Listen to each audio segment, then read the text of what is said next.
You didn't go too far. Enjoy your lunch if you're still eating. Don't worry about it.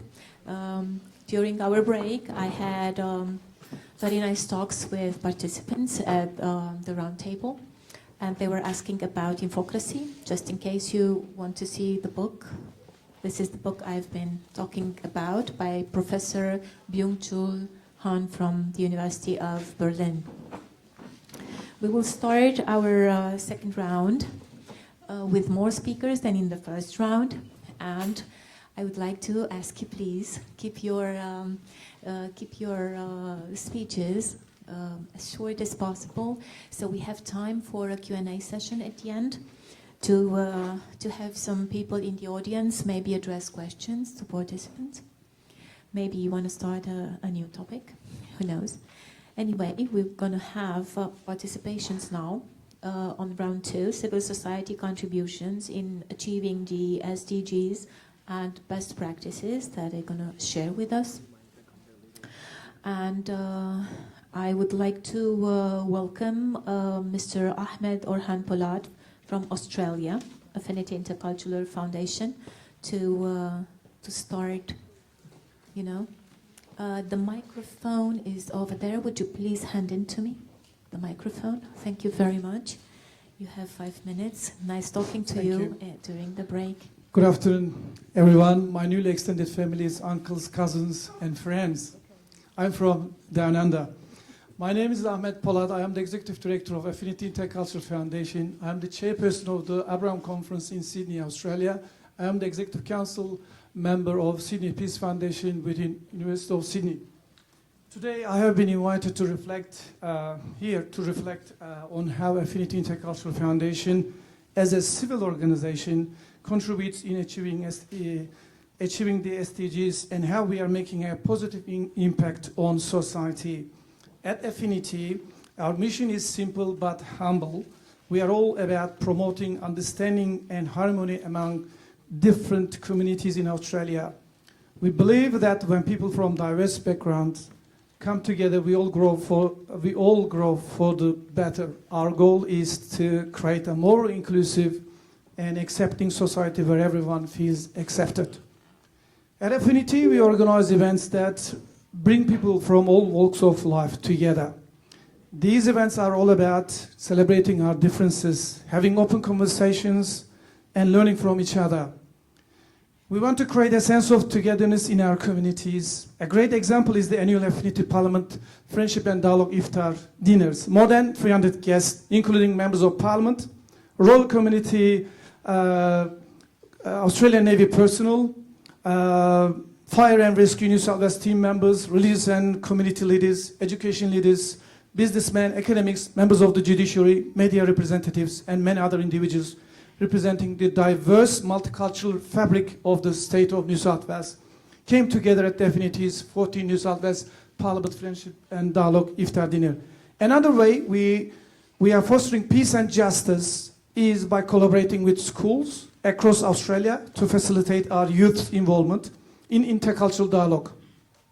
These schools are special because they teach not just academic subjects, but also the importance of respecting different religions and cultures. We want our students to grow up with a deep sense of understanding and acceptance. To make our events more inspiring, we are lucky to have well-known figures from the social, cultural, and sports scenes joining us, such as today, Her Excellency Patricia Garcia, she's my cousin, and also Honorable Bob Carr, Craig Foster, and Tracy Holmes, and many more. Their presence and inspirational life experience adds a touch of glamour and draws more attention to our mission of unity and acceptance. Ladies and gentlemen, we are not doing this alone. We have gathered a prestigious advisory board of influential Australians who share our goals and bring their valuable experience to the table. They guide us in our efforts to make a better Australia and to make a better world. But our impact goes beyond our borders. We are part of a global network of like-minded groups, such as the Journalists and Writers Foundation, who have gathered us here today, who also believe in the values of civil contribution and acceptance. This international connection allows us to learn from others and share our experiences on a global scale and demonstrate it here today. Exactly. At Affinity, we firmly believe that civil society has a huge role to play in making our world more sustainable. Collaboration is at the core of everything we do at Affinity. We are all about working together with other civil society groups, NGOs, around the world. We believe that when we join forces, we can come up with the innovative projects that bring us positive change. We are actively working with government, NGOs, academic institutions, community and faith leaders, and more to foster a strong understanding and fruitful collaboration between all peoples to better meet local community needs like a comprehensive education, healthcare, and youth empowerment and involvement, and so on. In conclusion, Affinity Intercultural Foundation is all about bringing people together and creating a more inclusive and accepting society. Through community events, education, and partnerships, we are contributing a better world. As we discuss the role of civil society in achieving sustainable development, let's remember that we are all in this together. We are on the same boat. By working as a team, we can overcome challenges, build strong partnerships, and create a brighter future for all. A special thank you to the Journalists and Writers Foundation, especially His Excellency Mehmet Kılıç, my esteemed cousin, and also Her Excellency Cemre Ülker, and also their valuable team, and all who have contributed to this panel for your efforts in our journey towards a better future. Can I be part of your family, please? Yeah, Because I would like to interrupt you. The 5 minutes already passed. Yes, I admire your enthusiasm, Yes. your kindness, and your sociability. Thank you so much. It Let me is such a moving and thriving factor for conversation. Yes, So let me please finish. consider me your Romanian cousin. Can I? Absolutely, definitely, you are my esteemed cousin from Romania. It's my honor. Thank you very much, Ahmed. Let me for finish nice- one sentence. I would like to Okay. end with two quotes, special to my heart and the work that we do at Affinity. In the words of poet Rumi, there is a window from heart to heart. And in the words of Islamic scholar Fethullah Gülen, reserve in your heart a seat for all. Thank you so much, my all esteemed cousins. Beautiful words about family, acceptance, and tolerance.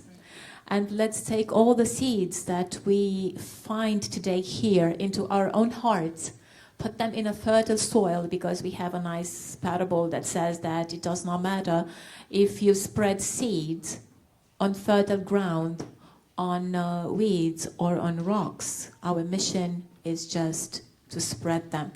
So thank you for all the seeds you're planting back there in Australia. Thank you for the seeds in reference to family that you plant here in our hearts by considering us cousins and sisters and defending human rights and civil society activism.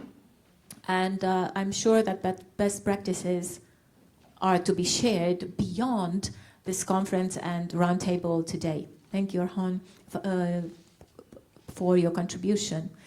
If you'd allow me, I'll just introduce Anil Wasif, who is joining this panel. He is doing a great work he will tell us about in a very short presentation, which I'm sure he will deliver in a breath. Welcome. Thank you. Last night, as we kicked off the special conference arranged by the JWF Foundation, I learned that over 50% of the world's population is under 30. Yet only 2% of parliamentarians over the world are under 30. Some 8 years ago, a famous person once said, "Change doesn't come from Washington, change comes to Washington." My name is Anil Wasif, and I'm the Director of Strategy at Bachar Lorai. We are a social impact agency that is working to build community, conduct nonprofit sector public policy research, and deliver signature initiatives to promote the Sustainable Development Goals. Thank you to JWF for convening all of us here today and for adding a youth voice to this conversation. We are all young, just to make this clear, okay? We might not be under 30, but we're young at heart. Absolutely, and I totally recognize that.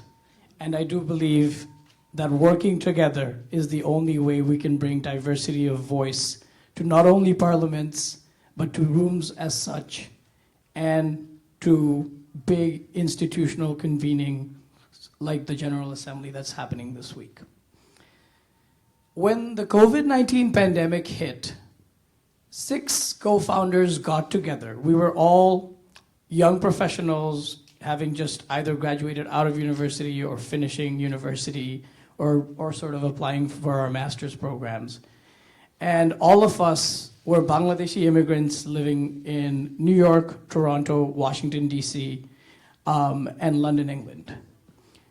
We got together and decided that we want to help this COVID-19 situation in the global south in any way possible. And so we put our heads together and we learned about this concept called digital social innovation. And that is when you use the power of technology to bring together people of all ages into one sort of concerted mission, often utilized with a hashtag to do social good. And so Bachelorette was born. Bachelorette, or BL, stands for the strive to survive.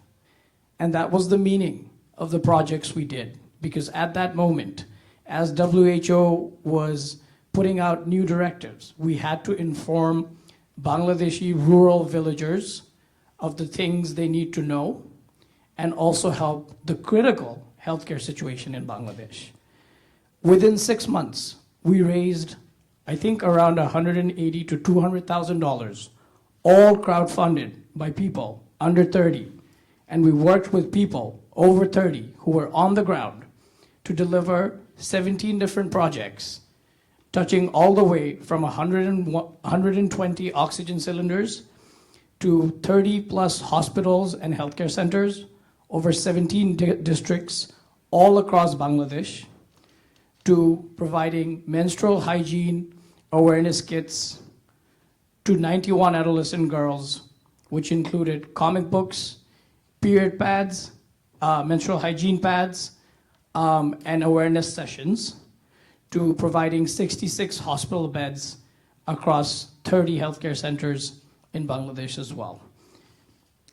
And I will end with the note saying that this was all possible because not only did we engage Bangladeshi students associations across North America, we were on the phone with our parents, our uncles, our aunts, people who welcomed our help and was ready to help us unblock the supply chain problems, because all of that work needed to be done while Bangladesh was under lockdown. Moving forward, Bachelorette is committed to building communities, which is bringing together young change makers to discussions like this one. We want to do public policy research, which is the project we did on menstrual hygiene management. While that project was going on, the same people were involved in writing a high-level policy brief that was published and disseminated to decision makers in the Bangladesh government, the media, and civil society. And with that, with those two pillars, we want to empower the signature initiatives, which is the end-all be-all of our work. Because academia and impact needs to go hand in hand, and we must solve this demand and supply problem by bridging people, bridging resources, and working together to unblock some of the bureaucracy that's involved when you're involved in civil society and governments. Thank you. Congratulations for your wonderful work, Wasif. And thank you for bringing up one of the values I treasure most, which is solidarity, accompanied with friendship. This is what we do. That's make us human. You won't see a humanoid robot building friendships with a humanoid robot, I hope, right? So solidarity and friendship, I'm sure, will be in Sumaira Korkut's intervention as well, because I spoke with her last night and I know how many wonderful things she does. What she shared with me, actually, because I don't know everything. So with no further ado, Sumaira. Thank you so much, Silvia. My name is Sumaira. I came from Argentina, and it's an honor to be here. It's my first time in America and in the conference, so I'm really happy and honored to be here. I will read something that I prepared to make it short. I very much appreciate it. Thank you. I work as a director of Interfaith in the Intercultural Dialogue Center ALBA in Argentina. The Dialogue Center has been promoting dialogue and education in Argentina for more than 20 years. In accordance with goals 16 and 17 of the SDGs, we work to achieve a more inclusive and pacific society for all, making alliances with different sectors of society. We are part of the Argentine monitoring platform for the 2030 Agenda as a faith-based organization. This platform operates as a space for articulation of civil society organizations, unions, social movements, and research centers that monitor this agenda. The role of faith-based organizations in this context has been essential. The guarantee of rights, health, education, food, employment, care for childhoods and youth, and in general, the care of the common home. 8 other faith-based organizations are part of this platform. We are also part of the National Institute for Against Discrimination in Argentina, and we work with almost 30 different other religious institutions on specific cases of discrimination in all Argentina. At the Dialogue Center, we promote interreligious dialogue. We have classes of language, art, cooking.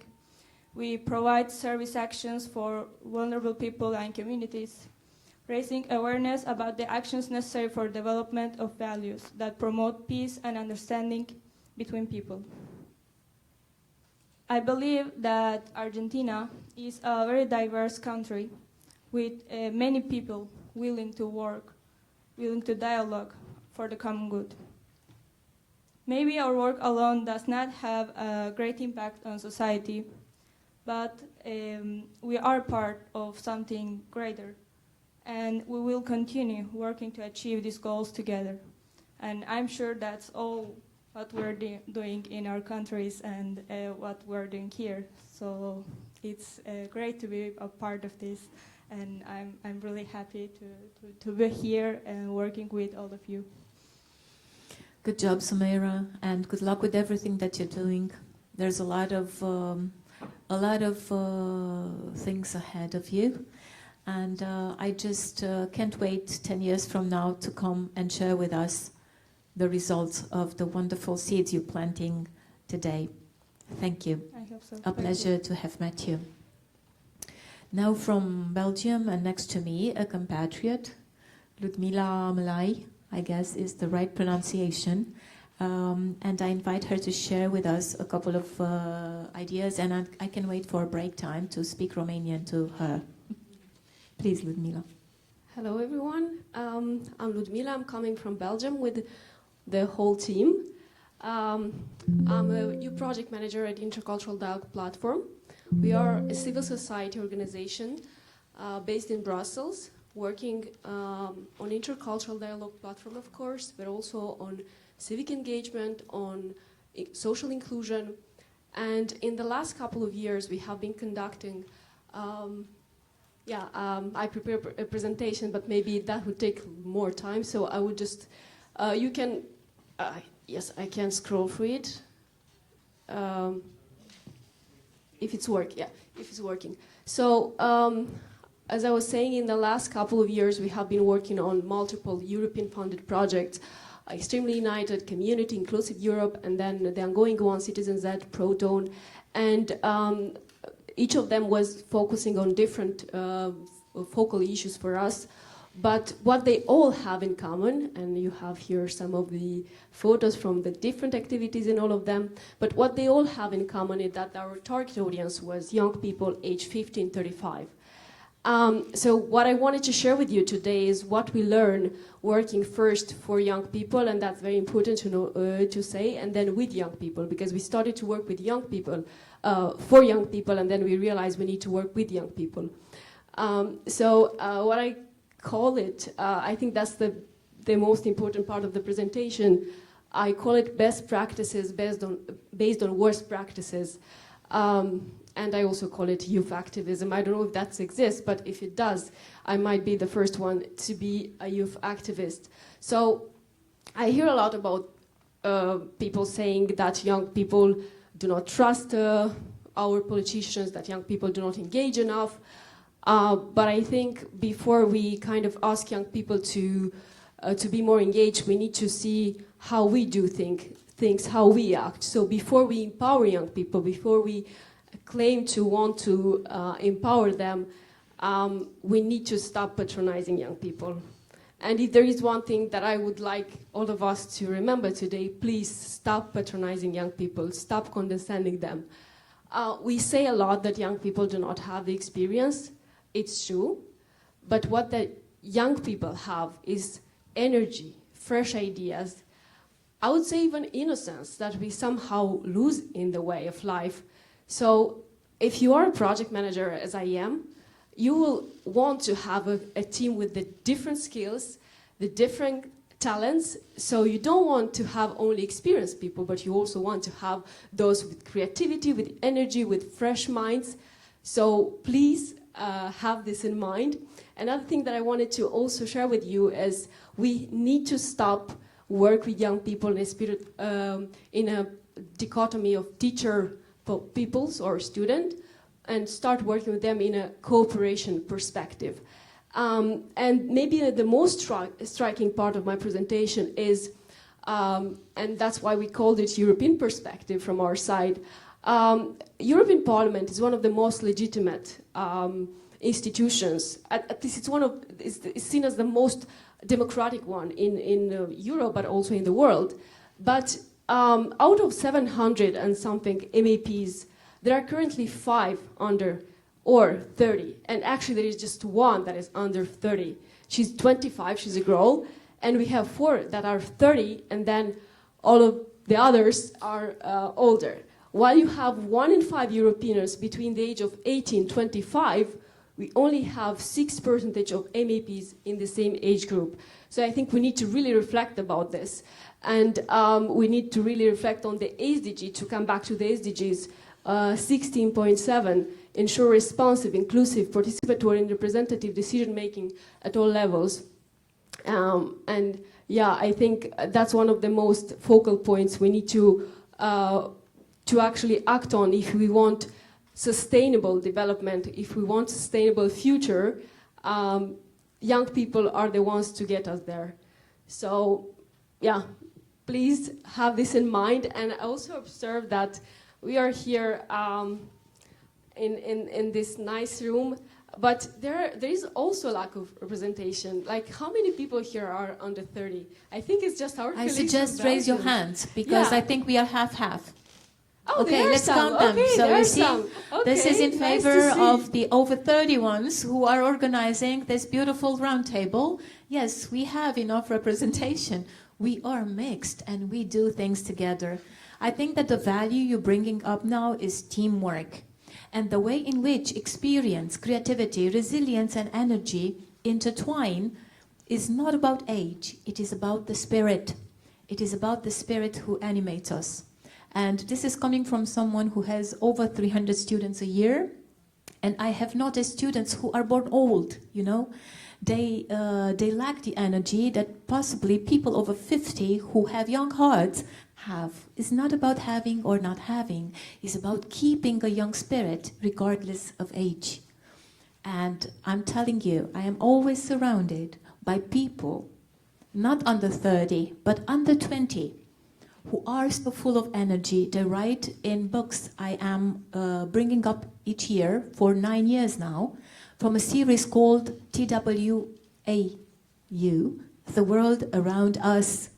And they share their views with the ones over 30. Okay? So the freshness is here. It just happens that we need to work in teams and partner with each other and see not what brings us apart, but what unites us. Not the drops, but the oceans. So let's hope that in the ocean, many 30-year-old ones will join forces with more experienced people to build a better world. Thank you very much, Ludmila, for the nice presentation and the beautiful dreams and goals you have. And let's see in 10 years what you did, because walking the walk and talking the talk. I'm no longer young.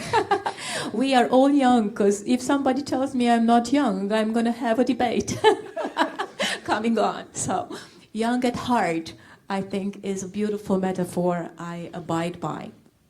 Okay, so teamwork will be a shared value I'm sure Ludmila will abide by.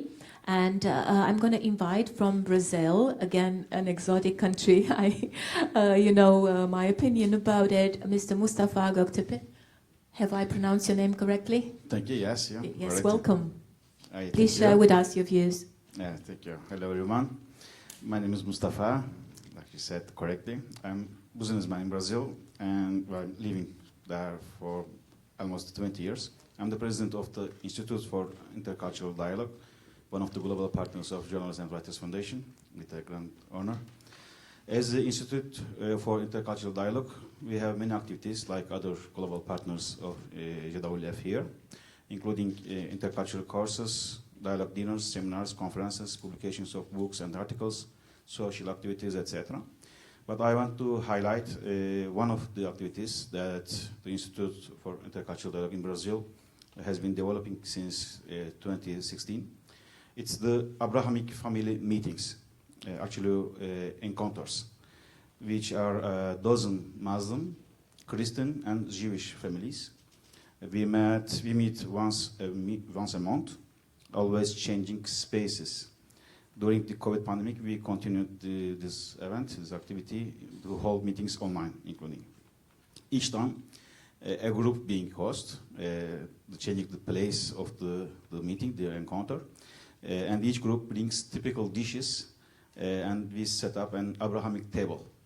Around this table, we sat, ate together, and talked about the various topics of interest of everyone, maybe the humanity, the commons and different parts of points of each religion, and we discussed about the solutions of these problems to have a better world.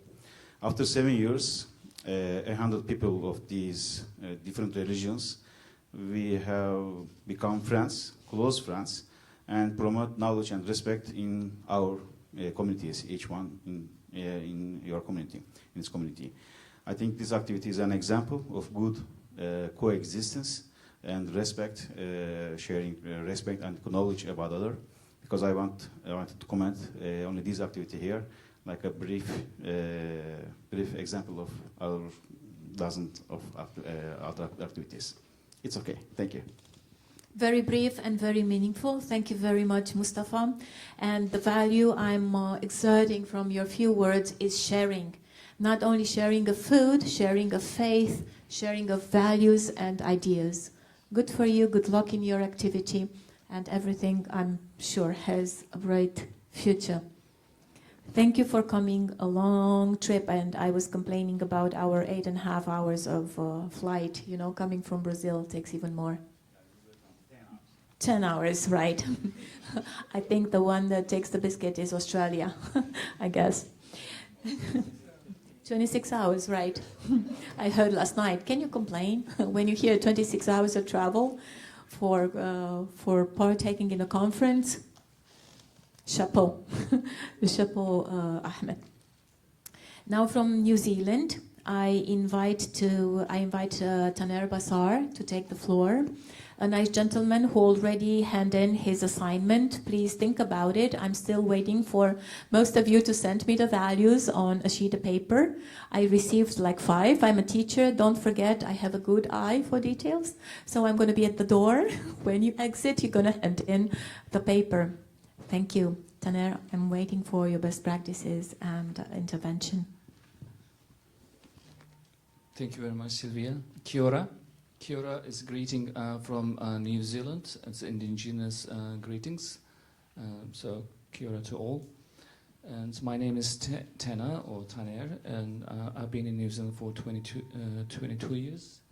And I'm a peace advocate, I would say, an education and social advocate. And I'm so grateful to be here amongst distinguished guests so that I can learn more and share. And also, I'm not here alone myself, and my colleague, also Executive Director Yalcin is here, and our friend Paula, she was one of the speakers before. So, and also I want to really appreciate all the works that has been said and done, and many of our organizations and people. And there are many people, behind the scenes. They do send their greetings, and they have done all those fine and great effort so that the organizations can do work on the field, promotes human rights values, and that also brings us here together. And our foundation is called Pearl of the Islands Foundation, established 2006 by mainly Turkish descent people living in New Zealand. And it's a non-profit community and charitable organization, and very much similar our brother Ahmed.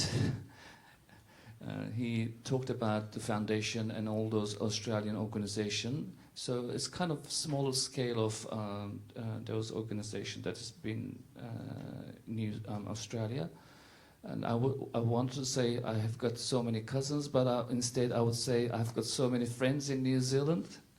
So again, our foundation serves and works along with the other communities, for the communities of New Zealand, through its established institutions, platforms, and activities.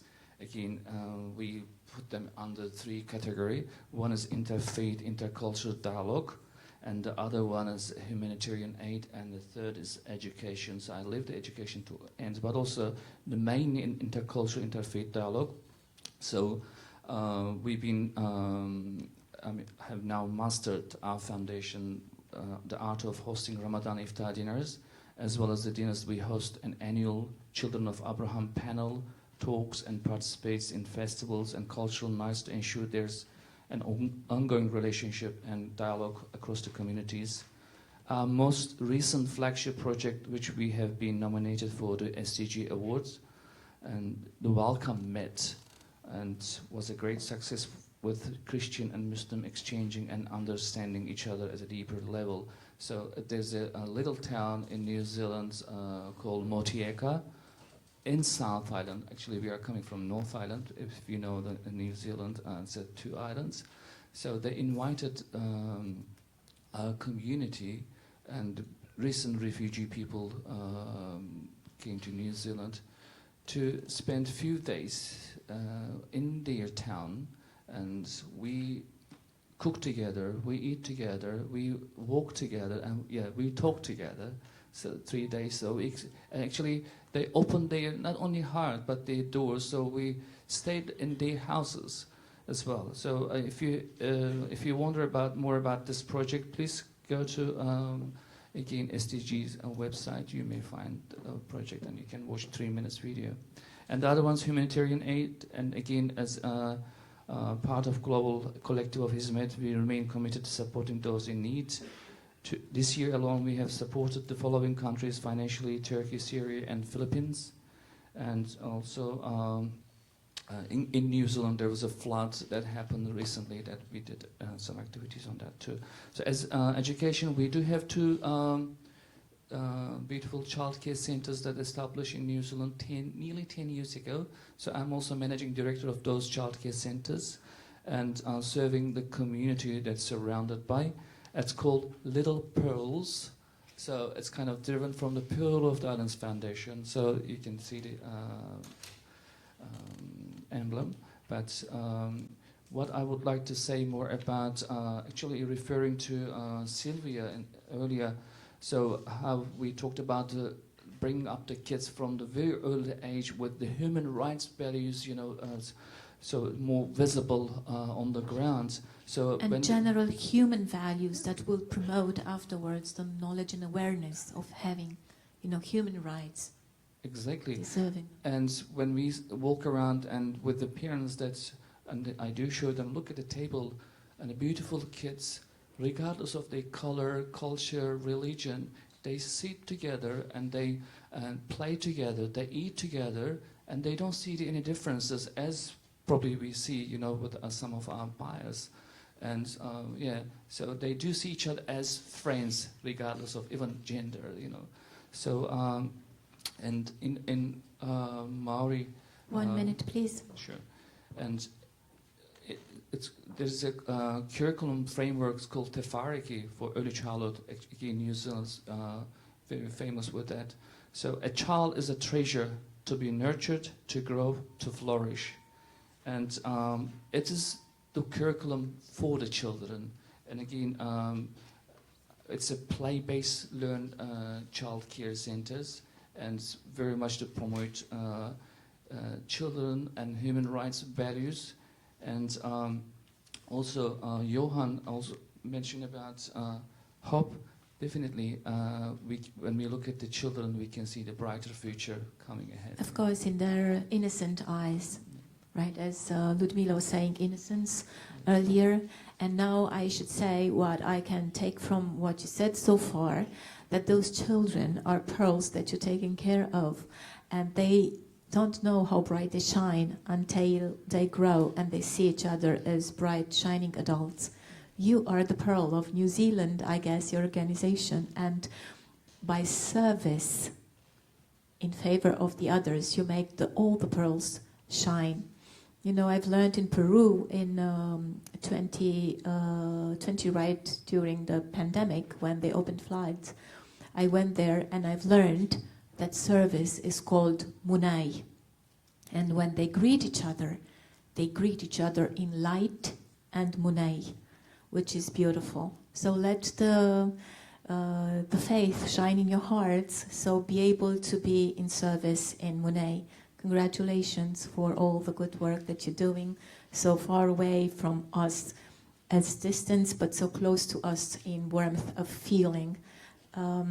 Chapeau to you too, Taner Basar. Thank you. I invite now to have the floor from India, Secretary-General of In Dialogue Foundation, Behzad Fatmi. I hope I pronounced properly your name. Please, the floor is yours for 5 minutes. Be brief. Here is your microphone. I can't wait.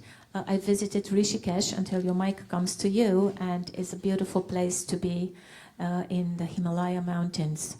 Yes. Where are you from? I am from Delhi. From the Delhi. Capital. Yes. Okay. Good evening, good afternoon, everybody. I am Behzad Fatmi, the Secretary-General of In Dialogue Foundation and Hope and Action Foundation. Both are Hizmet-affiliated dialogue and humanitarian relief organizations in India. At In Dialogue Foundation, we work to promote interfaith and intercultural dialogue.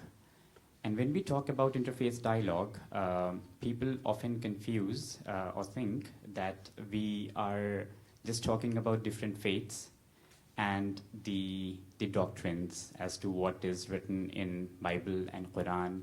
I mean, that's one way of engaging in interfaith dialogue, but also what we are trying to do at In Dialogue Foundation is to bring people from different faiths to address together, to address common concerns. Common concerns that are so well encapsulated in the SDGs that we have. So I would just like to talk about two of our programs that we did in the past. One is a friendship dinner that we organize every year in the month of Ramadan. And we bring people from different faith communities and also those who do not believe in any religion, faith, to talk about a common concern like education for girls. So in one of our programs, the topic was educate girls for brighter future. And in that, most of the, or I would say a lot of the speakers from different faiths said that a lot of people in small town and villages of India, of our country, do not send their girl child especially to bigger cities like Delhi and Mumbai because they think there is no safe space for them to live in. And this was a common concern that a lot of people raised there in the meeting. After the program was over, we thought of developing a project and starting a girls' hostel, a hostel for girls. And we then went to all the speakers, those who had raised this point, and said that, see, this is something that you raised, and this idea came to our mind, and we want to start a hostel. Would you support it? So a lot of them supported it, financially or in kind. They did something. So that's also the kind of interfaith dialogue that we talk about at In Dialogue Foundation. That's one. Second is also a program. It is also a topic that we had in our friendship dinners again in a different year in the month of Ramadan. And the topic of that was love thy neighbors. So in that program, we invited people who are inspired by their respective faiths, but we're serving not only people of their community, of their respective community, but everybody.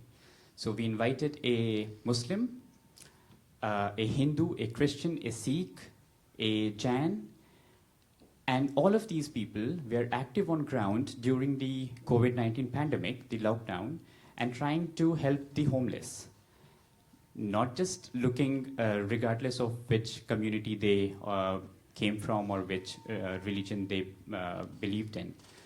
So that was another thing that we did, and that's the kind of interfaith dialogue that we talk about. And of course, when we also talk about it, we also say that there are universal human values in all religions that we should celebrate. I mean, we may pray differently, we may worship differently, but there are common values that we have in all our religions, and therefore we need to talk about that. So these are the two major programs and topics that I wanted to talk to you about. I mean, in terms of sharing our best practices that we do at In Dialogue Foundation. So maybe I'll just finish here. Thank you. Thank you, just in time. Congratulations for the work you're doing. I know it's not easy. And I wish God grants upon you health, wealth, and happiness to be able to finish all the work you're doing. Thank you for your contribution. I'm sure it was enlightening to every single participant. Now from the USA, Mr. Osman Ostoprog, do we have him? I couldn't see. All right. I have you on the list as well. I saw your name, and I was struggling to have the metamorphosis of all the sounds that are on the tip of my tongue and pronounce properly your name. Welcome, Hayrunisa Kalach. Yes, that's All perfect. right. Thank you. Welcome. Please share with us. I kicked Osman Abi out, and I was like, I got this. Now a woman is kicking out a man, okay? That's for women liberation programs. I also have a short presentation, but I did practice. It was under 5 minutes, so hopefully we're good. My name is Hayrunisa Kalach. I'm a project manager at the Alliance for Shared Values. AFSV is an umbrella organization for Hizmet-affiliated organizations that focus on interfaith and intercultural dialogue in the US and Canada. We also coordinate efforts of global partners whose goals are similar to those of many in this room today. As AFSV and its partners, we are dedicated to helping civil society achieve the United Nations Sustainable Development Goals through various activities and efforts. But we also believe that, and as many people before me mentioned, the key characters that will reach these goals are the youth. That's why we organized the Young Leaders in Civic Engagement Awards program. Do we have also sound, or is just the video?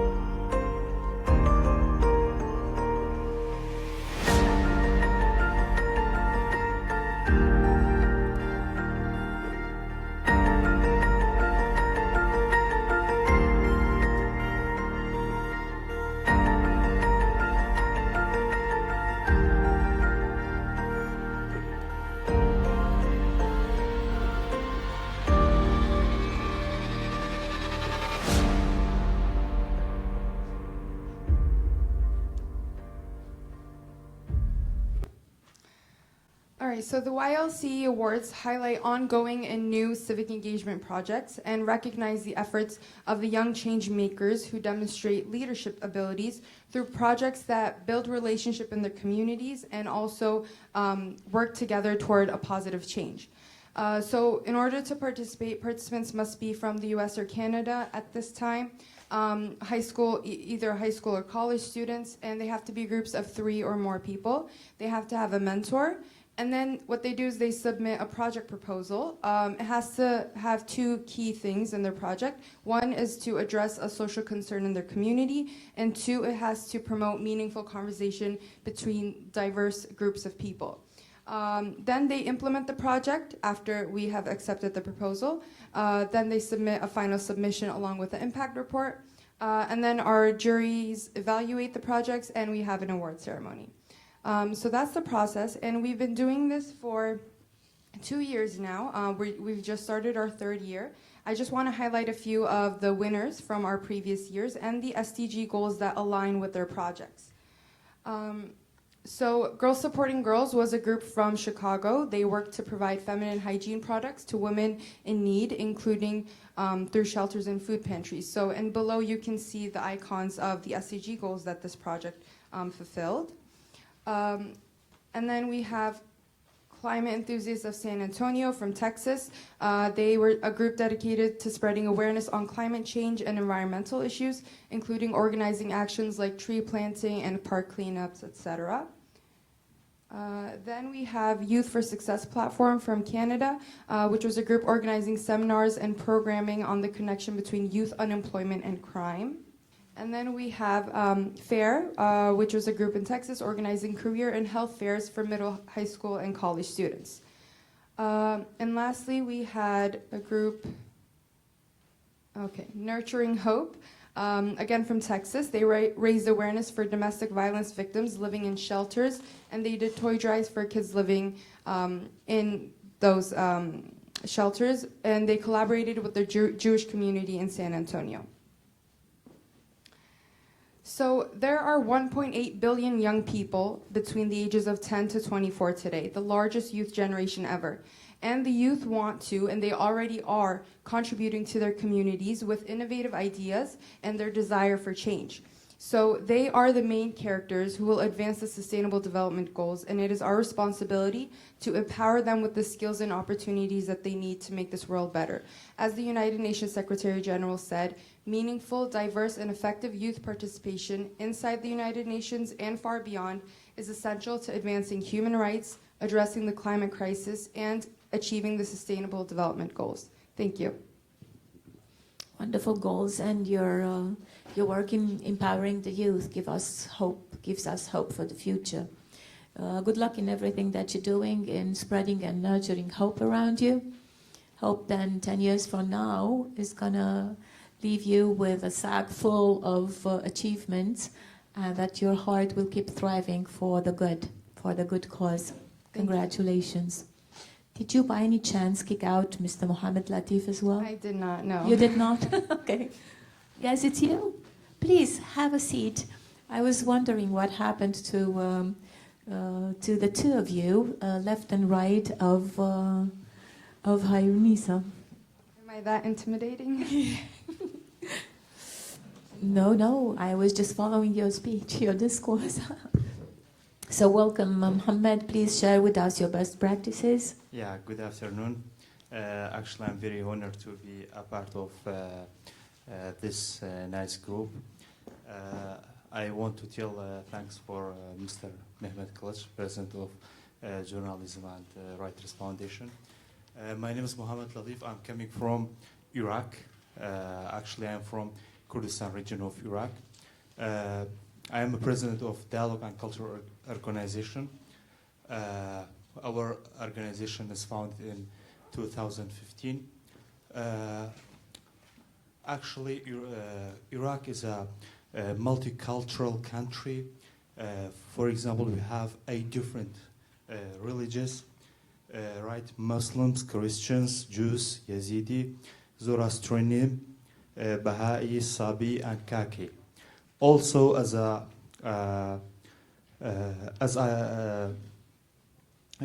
political parties, we have 91 different political parties in Iraq. It is a multicultural and multi-religious country. That's why we face a lot of differences in thought. That's why in Iraq we focus on some points like coming together, coexistence, living together, to focus on keeping them on a same thing that we focus on. That's why, as our organization, we focus on some project like Interfaith Harmony Week. More than 7 years annually, we work on it. Zero discrimination, tolerance, like this. Thanks a lot. أهلا وسهلا فيك. شرفنا. شكراً تحكي جزيلاً. عربي. Talking about coming from a long distance, Iraq is a long way. Congratulations. Harmony is the value I wrote down next to your presentation. And it is not easy to be harmonious in between so many faiths and so many destinies that are at crossroads for so many years. This reminded me of a question I asked a woman from the family in Lebanon. Her name was Amte Saada. And she was almost 100 years old. And I asked her, Amte, why? Amte means auntie. Why are people fighting over their faith when God is love? And she answered me saying, girl, I don't know. I'm almost 100 years old. What I can tell you is that when I was young, nobody knew the faith of the neighbors. Everybody was a good neighbor. So harmony is in between the hearts, and manipulation comes with recent age and with the dissolution of democracy. People are manipulated into getting out of love and out of values. So harmony, love, peace, hope, empowerment of new generation, raising youth in the spirit of values, early childhood education, pearls of the future. So this would be a message of harmony that Mohammed is bringing. Ahla wa sahla fik, sharafna. From Greece, Hasan Kotsanti. Have I pronounced well the name? Do we have Mr. Konstanzi here? All right. Anybody else, I think? Yes, yeah, but I have reached him now from South Africa, Mr. Tukman Terzi. Yes. Or Terzi? Terzi. Terzi. Yes, Taylor. Welcome. Thank you. Welcome, a journalist of high reputation, I understand. Please share with us your contribution. Thank you. I am a Turkish, and my first name is Turkmen, not common in Turkey. So I am not yet South African, but almost South African now. I have... On the verge of? Yes. So I just Are you going want to change also appearance? Yes. So I am a permanent resident in South Africa now. I work in India and in Sri Lanka. I cover Tamil war. So I went to South Africa to cover Nelson Mandela's last years and the World Cup. But the Tamil war finished in Sri Lanka. I left after 2 months and I was preparing to leave South Africa. Nelson Mandela passed away December 5, 2013. But after 2-3 weeks, we witnessed the corruption case in Turkey, 17 and 25 December. So then the Turkish government started targeting my media. Then before the coup attempt, they closed down my media actually. So then you have to be a media freedom activist. I become a media freedom activist, I can say. So because media is a very key to establish free and democratic society. So then I start writing about, because Turkish government is call our extradition from South Africa still. They are calling our extradition, my extradition. I am in their extradition list in South Africa. So then what I did, I continue writing about the coup attempt that is not a real coup. And my article they publish in the South African independent newspapers. Independent media group is 135 years old media group. So I start writing regular articles in that media, then Daily Maverick, and I appear in South Africa's media, then I explain all of these details. So the Turkish ambassadors issued letters to editor that I am a terrorist in South Africa, but South Africans, they have a long experience that you cannot call someone terrorist. Even they told me that they were making joke that we were all terrorists. We can tell.